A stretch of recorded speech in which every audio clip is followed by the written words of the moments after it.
Pour mieux s'immerger dans la réalité politique, sécuritaire, économique et sociale d'Israël, connectez-vous chaque matin sur Studio Kalita. Daniel Haïk vous y attend pour sa revue de la presse. Voilà, c'est l'heure de la revue de la presse et des médias israéliens, avec un premier titre dans les sites d'information israéliens ce matin, mais également dans les journaux qui ont réussi à boucler leur édition avant, donc qui ont fermé leur édition après donc avoir obtenu cette information. Le Premier ministre Binyamin Netanyahou a été hospitalisé hier en soirée à la suite d'une forte poussée de fièvre et de fortes toux. Il a été admis à l'hôpital Hadassah Ein Karem sur recommandation de son médecin, le docteur Berkovitch. Les médecins de l'hôpital lui ont fait toute une série d'examens et l'ont perfusé. Les examens se sont avérés être corrects et vers minuit, donc, le Premier ministre a été autorisé à regagner son domicile à la rue Balfour. On le voit dans le Yediot Aharonot, on voit sa limousine quitter donc l'hôpital Ein Karem vers minuit et demi. Le diagnostic des médecins, apparemment, il s'agit d'un virus à la gorge. Monsieur Netanyahou a été autorisé donc à rejoindre son domicile et le Premier ministre a envoyé un message à ses amis sur Facebook dans lequel il a écrit « Pas de souci, je rentre à la maison, je suis certain qu'avec un peu de bonne soupe et de repos, tout rentrera dans l'ordre ».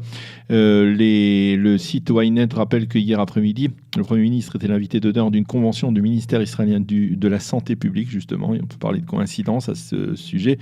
Il est apparu particulièrement fatigué durant son intervention, qu'il a lui-même raccourci, il a plusieurs fois toussé et est apparu relativement blême.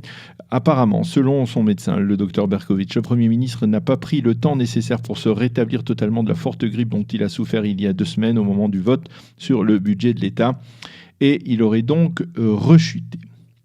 Les sites d'information annoncent également que le Premier ministre devait être à la tête d'une réunion du cabinet restreint pour la sécurité nationale pour débattre justement de la situation sécuritaire dont nous en avons parlé avec le colonel Rafovitch en perspective de la journée de la Terre, mais également des fêtes de Pessah et des préparatifs du Yom HaAtzmaut.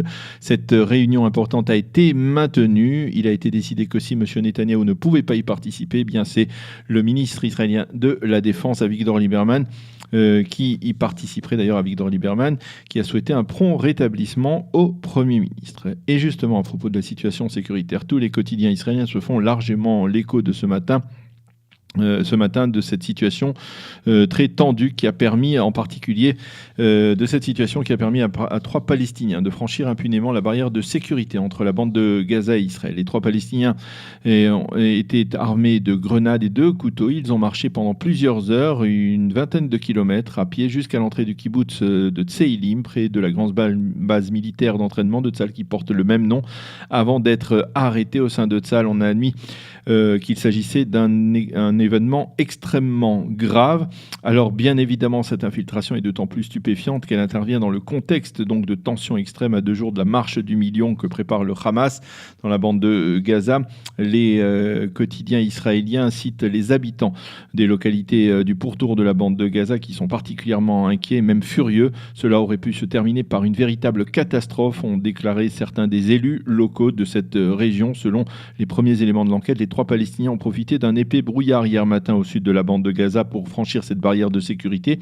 Et comme cela peut paraître difficilement explicable, surtout en cette période, eh bien, ils ont réussi à franchir cette barrière qui est pourtant dotée de moyens technologiques extrêmement sophistiqués qui est censé empêcher la moindre infiltration en territoire israélien. Il faut souligner que les commentateurs militaires s'accordent à penser que cette infiltration intervient à un moment très problématique pour les forces de sécurité en Israël et qu'il y a une volonté de la part du Hamas de pousser des habitants de la bande de Gaza à pénétrer en territoire israélien. Selon certaines estimations, nous en avons parlé également avec le colonel Rafovitch, ces 3 Palestiniens qui ont réussi à s'infiltrer avaient tout simplement l'intention de se faire arrêter par les forces de sécurité israéliennes et de passer quelques semaines dans les prisons israéliennes qui apparemment sont plus confortables que la situation humanitaire dans laquelle se débat la bande de Gaza. Le chef d'état-major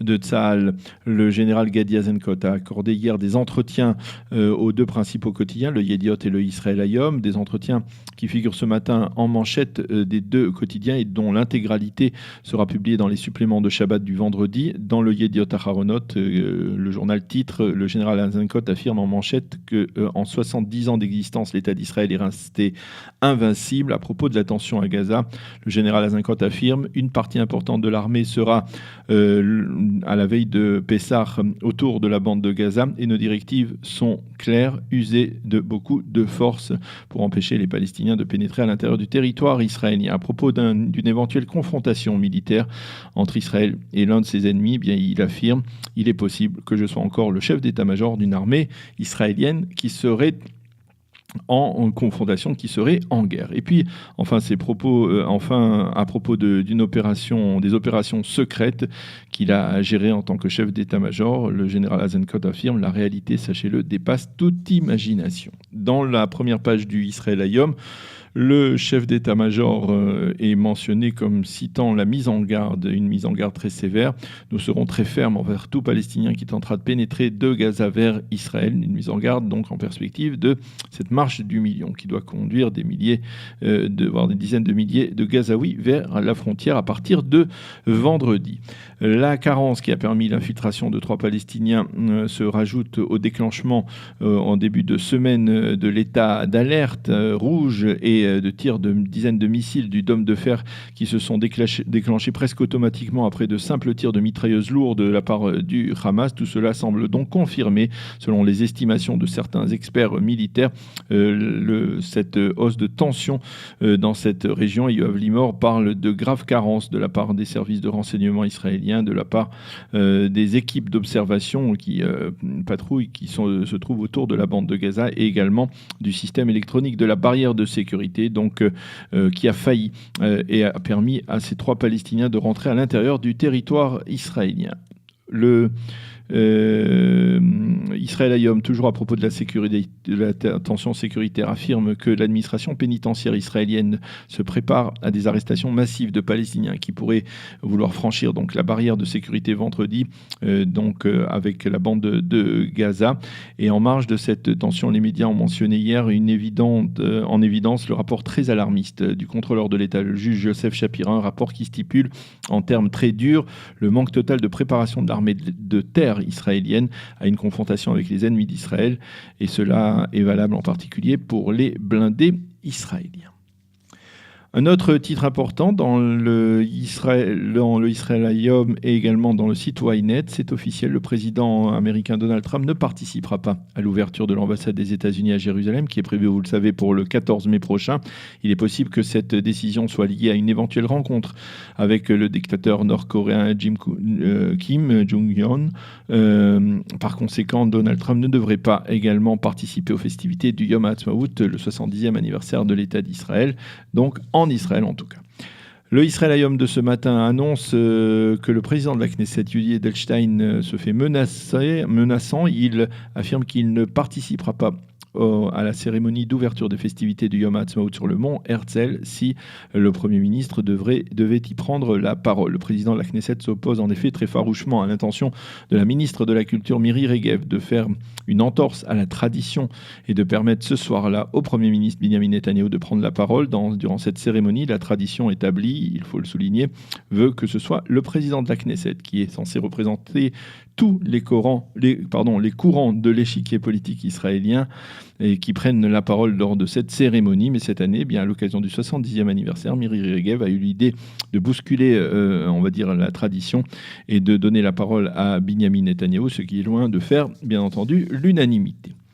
Et puis sachez, pour terminer cette revue de la presse, que le supplément social du Yediot Aharonot consacre ce matin sa page d'ouverture à l'assassinat de Mireille Knoll à Paris vendredi dernier. Et le journal interroge sa petite fille israélienne Jessica, qui vit en Israël depuis une vingtaine d'années. Celle-ci a expliqué que sa grand-mère se sentait seule à Paris et que l'assassin venait lui rendre visite régulièrement. Pour elle, chaque visite était un point de lumière. Chaque visite qu'elle recevait était un point de lumière. affirme-t-elle. Le Yediot Aharonot écrit ce matin que l'assassinat de Mireille Knoll a ébranlé la France et la communauté juive française. Et le Yediot indique que sa correspondante à Paris, Tamar Shabak, s'est rendue sur les lieux du crime. Elle a tenté de comprendre comment ce voisin musulman qui connaissait Mireille Knoll si bien a-t-il pu vouloir l'assassiner. Voilà donc pour cette revue de la presse et des médias israéliens de ce mercredi matin. Nous allons marquer une petite pause et nous serons dans quelques instants, je l'espère, avec le député Meir Habib, député des Français de l'étranger, pour parler justement de l'assassinat de Mireille Knoll. Pour mieux s'immerger dans la réalité politique, sécuritaire, économique et sociale d'Israël, connectez-vous chaque matin sur Studio Kalita. Daniel Haïk vous y attend pour sa revue de la presse.